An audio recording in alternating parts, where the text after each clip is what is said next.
Ever since Minecraft first came out, they slowly started to remove the old structures one after one. So I'm going to be recreating every single one of them, starting with the Sky Island, also known as the Sky Dimension. So let's quickly gather up all the materials, but with that out of the way, we can now start building. And while I'm building the islands, I'm going to tell you a little bit about the structure. The Sky Islands was a dimension that Notch mentioned that he had plans into making a dream world, which the player could have a random chance of accessing by sleeping. But now that I'm done, I just have to add some nature and light around the islands, and there we go, the Sky Dimension is done. And this is probably a good time to be mentioning that as the video goes on, the structures will get crazier and crazier, even building structures that requires millions and millions of blocks. With that being said, I think it's time to move on to the next structure, or structures. It actually has two different variations, and it's called the End of House, and it's basically just a small 7x7 cube, which has 2 torches and a chest. That contains a few starter items, 100 lava. I'm just going to put an enchanted golden apple there and call that a day. And talking about enchanted golden apples, I think it's time to move on to the next structure, which only the oldest of players will know about. And it's called the Nether Reactor Core. And thankfully for me, it almost only requires netherrack. And a reactor core, which has a solid, wait for it, 0% chance of spawning. But I'll just leave that up for future me. And with that out of the way, I think it's time we start building it.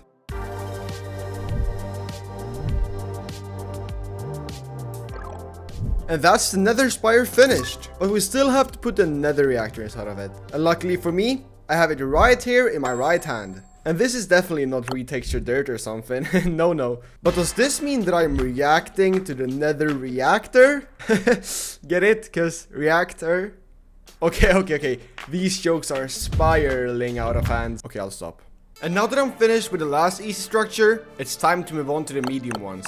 And first up is the huge brick pyramid from Minecraft version Infdev. But to build this pyramid, we first have to split it into 3 different phases. Phase 1 being getting the measurements of the pyramid. And to do that, we first have to travel back to Minecraft Infdev. And thanks to Notch, we spawned with a few tools. One of them being a bow that shoots out mobs. Yeah, I don't quite think I'll need that. But now if we just look a little bit right and walk about 1,000 blocks or so, we should find it. I was supposed to look left. But it's fine. It's not like I walked like 2,000 blocks or something. Nah. And after walking another 1,000 blocks, with a slight adjustment, I ended up finding it. So let's just get our measurements. Turns out the pyramid is 127 by 127. We can now move on to problem number 2, which is getting all these 16,000 brick. This is probably gonna take a while. Now I'm just kidding, because instead of farming clay for 10 hours, I'm going to trade with villagers, which requires an emerald farm. So I built one. This should probably be enough. And now we're just gonna buy 64,000 brick. I am never, ever trading with a villager, ever. Again, ever. Wait, but now that I got the brick, I'm going to start by making an outline out of obsidian. I gotta clear this out, so I might as well just make a sick montage out of it.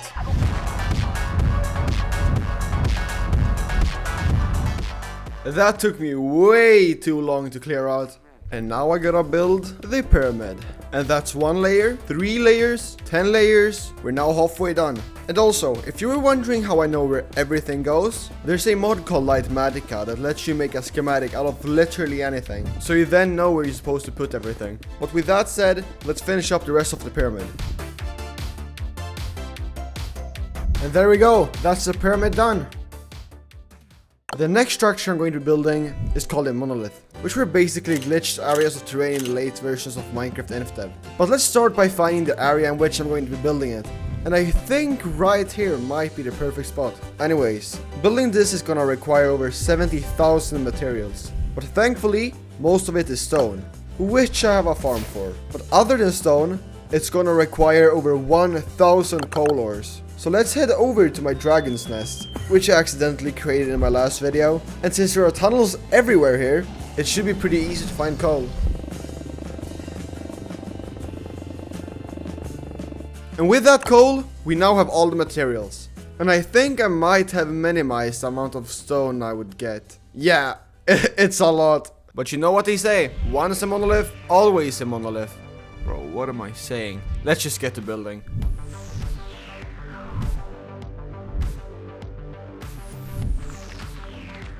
And with that, we are now done with the monolith. Kinda. I still have something up my sleeve for the top bit later. But now there's only one last structure we have to build before we can move on to the hard ones. And it's a structure that not a lot of people knows about. And one that we accidentally crossed paths with earlier in the video. But unfortunately for me, it does require obsidian. 20,000 obsidian. And if I were to mine it all manually, it would take me 16.666666667 hours. So I'm gonna build a farm instead. So let's just get all the items. And then build obsidian farm. Then we're just gonna go AFK for 1 hour. Yeah, and this is definitely enough. Which means that we can now move on to building the actual structure. And this structure is known as obsidian walls from Minecraft InfDev. And it was basically just a 2-block tall obsidian wall that stretched out from spawn out in every direction infinitely. And for sake of simplicity, I'm only going to build it out like 1,000 blocks in each direction. And that's wall 1, wall 2, and instead of just yapping a ton, I'm just gonna finish up the build. And with that, the entire structure is done. But now before we move on to building the hard structures, I just want to let you guys know that ever since I was a kid, I've always had a dream to be able to do YouTube full time. And my friend Yes Lucid said that if I managed to reach 10,000 subscribers before my birthday, he would personally give me $1, which would basically make me a full-time YouTuber, right? So if you're watching this and want to make me a huge favor and make my dreams come true, please make sure to subscribe. It will mean the world to me. But now it's time to build the first hard structure, which is the tutorial world. Originally I was going to build the Xbox 360 tutorial world, but since it's a little bit too small, I decided to settle down with the Legacy Console Edition TU31 instead. And the first part of the structure that we're going to build is the spawning area, which basically only requires dirt, grass and stone, which I all got from clearing out the space from the pyramid. But we should probably start building it. And with the structure of the spawning area being built, we just have to add some water and life around the area, and then that's the spawning area built. And from here on out, this structure is gonna start getting a lot harder, building a literal city.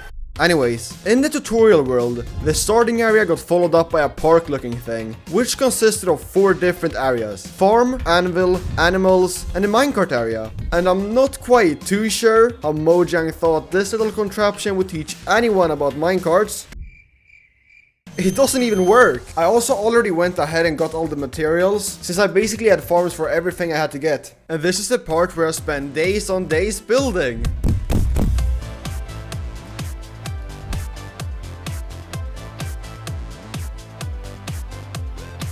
And now after a quick nature spice up, we got it looking like this. And the last thing that we have to do on this part of the structure is to fill up these animal spots. Because this spot specifically is really nostalgic to me. So to truly bring that old feeling back, let's go capture them.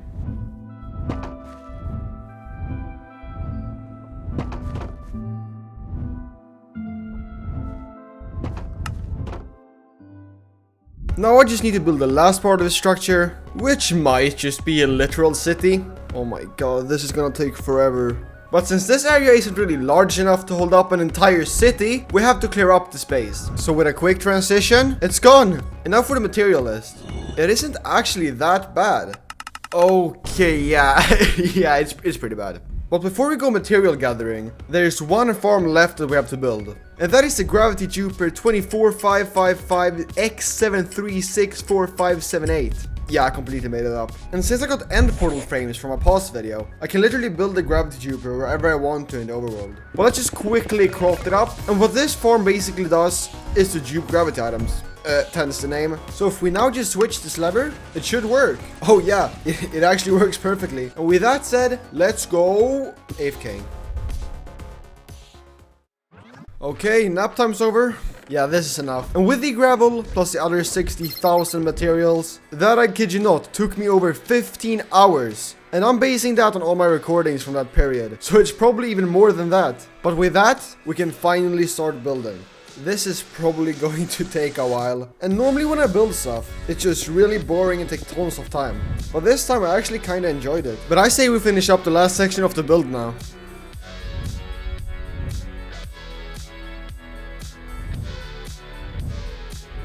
And bang! After multiple days... Oh wait, I forgot to add a nature. Okay, there we go. I've finally finished the city. And yes, the thought have crossed my mind that maybe I shouldn't have built interior design for every single house. But yeah, let's just add a final touch, which you all probably already know what it is, the tutorial sign. And with that, we have successfully recreated a tutorial world in hardcore Minecraft.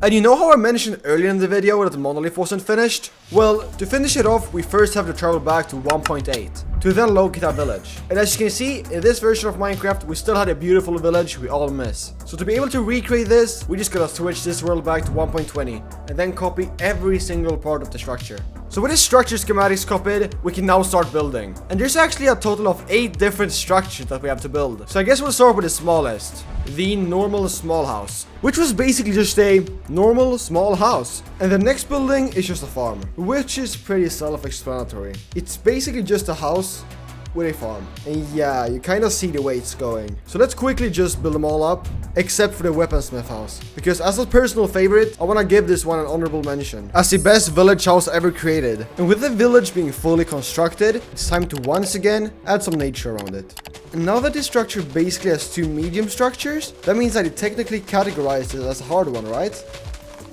Right? Well, there we go. That's the old village done. And now before we move on to the last structure of the video, I just want to let you know that I do have a Discord. So if you ever want to ask me a question or just want people to talk with, the Discord is a perfect place for you. The next 100 people that joins will get a super special role that will never be available ever again. And with that, it's time to move on to the last structure, which is kinda big and goes by the name of Farlands. But to be able to recreate this giant structure, we need to get the schematic of it, just like the village. So if we just travel back to the version that still had a minute, which in this case is 1.7.3, and then walk 13 million blocks. Yeah. This might take a bit. Okay, nice. Instead of spending a literal 820 hours of straight walking, I'm going to be using a YouTube tutorial, which basically uses a strategy of going into a newer version, going into creative, teleporting into the sea, and then changing versions back again. But if I did everything right, it should work. Oh my god, it actually worked! Wait, this is actually so sick. But now we just gotta update this world to 1.20, which now gives us the Farlands. So let's just make a select of it, hollow it out, and take a schematic of it. And yeah, it's around 200,000 materials. Oh my god. But thankfully, they are kind of split up into 6 different components, being stone, dirt, grass block, sand, sandstone, and gravel. But let's start with the 3 biggest, which is stone, dirt, and grass. And for the 100,000 stone, I'm just going to be using my stone farms for a few days. And yeah, this is quite a bit of stone. And now I gotta collect all the 40,000 dirt and grass. And since there's no way to farm dirt, I'm gonna have to farm it manually.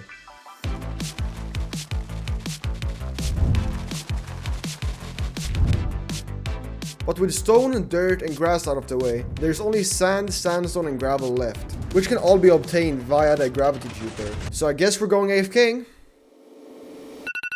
Yo. It looks like we have everything we need. But before we can get to building, we have to get rid of these trees using fire.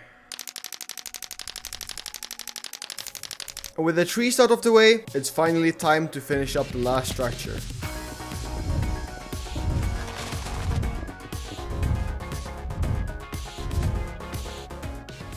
Yeah, that was 30 hours cut down into 4 seconds. And with the layout of the Farlands done, I'm just going to be adding a few finishing touches, like lava floating down the sides, grass, and some trees. But with that, we have successfully recreated every single removed structure in Minecraft. And I can now say with confidence that these structures did not deserve being removed. But even though the old structures might always be better, we gotta learn to appreciate the newer ones, because you never know when the new ones turns into the old.